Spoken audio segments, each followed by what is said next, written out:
बिस्मिल्लाहिर्रहमानिर्रहीम। अस्सलाम वालेकुम मेरे प्यारे दोस्तों, मैं आपका दोस्त रहमान। दोस्तों आज आपकी खिदमत में इंतहाई और ख़ास वीडियो लेकर हाज़िर हूँ। रोगे बिलिस्तान के पौधे से मुंह की बदबू का इलाज। तो दोस्तों आगे बढ़ने से पहले आप दोस्तों को आज ख़ास बात बताने लगा हूँ कि दोस्तों के बार बार इसरार पे हमने रोगन बिलिस्तान की सेल सऊदी अरब, पाकिस्तान और दुबई में रोगन बिलिस्तान की हमने सेल शुरू कर दी है। दोस्तों माशाल्लाह बहुत ही प्यारा पौधा हमें आज पहाड़ से मिला था, तो मैंने बेहतर समझा कि इसी पौधे के ऊपर आपको बिलिस्तान के टहनी से या बिलिस्तान के पौधे से जो मुंह की बदबू का इलाज बता देता हूँ। दोस्तों माशाल्लाह इस पौधे में वैसे तो बहुत ही प्यारी खुशबू होती है। ताज़ा टहनी अगर तोड़ें तो ताज़ा टहनी में बहुत ही प्यारी खुशबू निकलती है। लेकिन सबसे बेहतर यही कि अगर बिल्कुल जो नई शाख निकलती है, क्योंकि इसके ऊपर बिल्कुल ताज़ी नई शाख लंबी तो नहीं है, ये पत्ते ताज़े निकले थे क्योंकि कुछ दिन पहले बारिश हुई थी। उसकी वजह से पहाड़ के ऊपर जो पौधे थे उनके ऊपर कुछ नए नए पत्ते आए थे, लेकिन इतनी लंबी शाखें नहीं हैं। जो मैं आपको दिखाऊं कि जो कच्ची शाख होती है उससे फ़ायदा नहीं होता। ये जो मिसाल के तौर पर ये शाखें हैं तकरीबन पुरानी हैं, यानी कुछ माह पहले पुरानी हो सकती हैं, 10 दिन 15 दिन 20 दिन पुरानी हो सकती हैं। तो ये माशाल्लाह बहुत ही ज़बरदस्त है। उसलिए कि जब आपने क्या करना है कि टहनी तकरीबन 2-3 इंच की टहनी तोड़नी है। ये छोटी सी टहनी आप तोड़ सकते हैं, ये आपके सामने टहनी है छोटी सी, तकरीबन आप देख सकते हैं 2-3 इंच की टहनी तोड़ें। इसको मुंह में डालकर चबा लें। तो चबाने के साथ ये आपने कोशिश यही करनी कि अगर चबानी है तोड़नी है तो पहले इसको धो लें, क्योंकि पिछली वीडियो में मैंने बताया था इसका ये फ़ायदा कि अगर आपने इसका दूध में डाल के इसको इस्तेमाल करना है तो धोना, तोड़ने के बाद नहीं धोना, इसको तोड़ने से पहले धो सकते हैं या वैसे तोड़ के मुंह में चबा सकते हैं। क्योंकि तोड़ कर अगर धोएंगे तो उसके अंदर जो उसका फ़ायदे वाली चीज़ है, यानी ऑयल जो इसका होता है, रोगन जो इसका होता है, वो ज़ाया हो जाता है।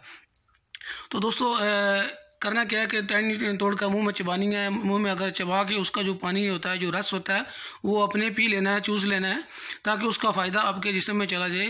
तो इंशाल्लाह जब आपके मुंह में बदबू आ रही होगी तो उसमें आपके मुंह की बदबू जाती रहेगी। आप किसी महफिल में जा रहे हैं, किसी पार्टी में जा रहे हैं, कहीं भी जा रहे हैं, आते जाते रहते हैं, किसी आम घरों में जा रहे हैं, तो जाने से पहले, क्योंकि आम लोग ब्रश करते हैं, ब्रश से बदबू मुँह की बदबू नहीं जाती। तो दोस्तों इसके माशाल्लाह बहुत प्यारी खुशबू है। इसका आपको ये फ़ायदा हो कि आपके जाएंगे तो आपके मुंह में बदबू नहीं आएगी। और तो अगर आपको यानी खाने के बाद डकार आएगा तो डकार के साथ भी आपको बदबू की जगह खुशबू महसूस होगी। आप एक दफ़ा इसको आजमा के देख लें। लेकिन मैं आपको यही कहूँगा कि जो पुरानी टहनी होती हैं 2-3 दिन पुरानी, या बाज़ार में मसवाक भी मदीना शरीफ में मिल जाती है, यानी जिद्दा में शहर में या मक्का में इसकी मसवाक मिलती है। तो दोस्तों उस पुरानी टहनियों से ये फ़ायदा नहीं होता। ये बिल्कुल ताज़ी टहनी, अगर आपके घर में पौधा लगा हुआ है, कहीं दोस्तों के घर में लगा हुआ है, तो उन जो घर में ताज़ी टहनी है उसका ये फ़ायदा होता है कि ताज़ी टहनी जब तोड़ेंगे, तोड़ के मुंह में डालेंगे, तो वैसे भी टहनी तोड़ के आप जेब में रखेंगे आपको खुशबू आएगी। और आमतौर पर इसकी यहाँ सऊदी अरब में तो इसकी मसवाक की जाती है। तो दोस्तों इसका बहुत फ़ायदा है मुंह में डाल के। सबसे बेहतर ये कि अगर आप मुंह में डाल के इसको चबाएंगे तो आपको वही फ़ायदा मिलेगा अगर इसका पानी चूसेंगे जो रोगन बिलिस्तान से मिलता है। इसका जो पानी आप चूसेंगे आपको वही शुगर के मरीज़ के लिए ज़बरदस्त चीज़ है। ये इस तरह मुँह में डाल के चबाना और पी लेना शुगर के मरीज़ के लिए, अगर सर्दी के लिए, नमूनिया के लिए और मर्दाना ताकत के लिए ये बहुत ज़बरदस्त चीज़ है। बहुत ज़बरदस्त तरीका आज को बता रहा हूँ। सिर्फ ये ताज़ी टहनी से होगा।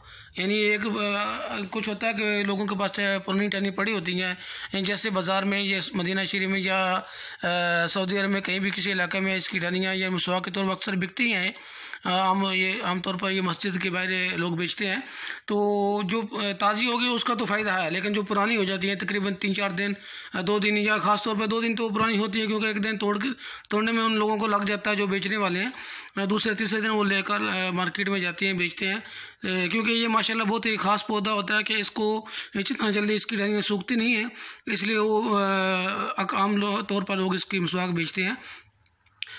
ठीक है दोस्तों, आज की वीडियो यहाँ तक किसी मेरे दोस्त को रोगन बिलिसान चाहिए तो नीचे वाले नंबर पे व्हाट्सएप पर ईमो और व्हाट्सएप पे वॉइस करके बात कर सकते हैं। बिलिसान के पौधे के बारे में, बिलिसान के रोगन के बारे में किसी किस्म की मालूमात चाहिए तो इंशाल्लाह हम देने के लिए तैयार हैं। तो बराए मेहरबानी दोस्तों से अर्ज़ करना चाहता हूँ पहले की तरह कि मैं वीडियो में लाइक नहीं मांगता, अब दोस्तों से ये गुजारिश नहीं करता कि मेरी वीडियो को लाइक करें, मेरी वीडियो को में कमेंट्स दें। जो भी आपने बात पूछनी है बराए मेहरबानी आप नीचे व्हाट्सएप नंबर पे आप रब्ता कर सकते हैं वॉइस मैसेज करके। सिर्फ आप दोस्तों से गुजारिश मेरी सिर्फ एक ही होती है कि मेरी वीडियो को शेयर कर दें उन दोस्तों के लिए जो रोगन बिलिसान या बिलिसान के पौधे से फ़ायदा हासिल करना चाहते हैं। तो आप दोस्तों का बहुत शुक्रिया, आप मुझे टाइम देते हैं, अपनी ख्वाहिशात का इज़हार करते हैं। दोस्तों अल्लाह हाफिज़।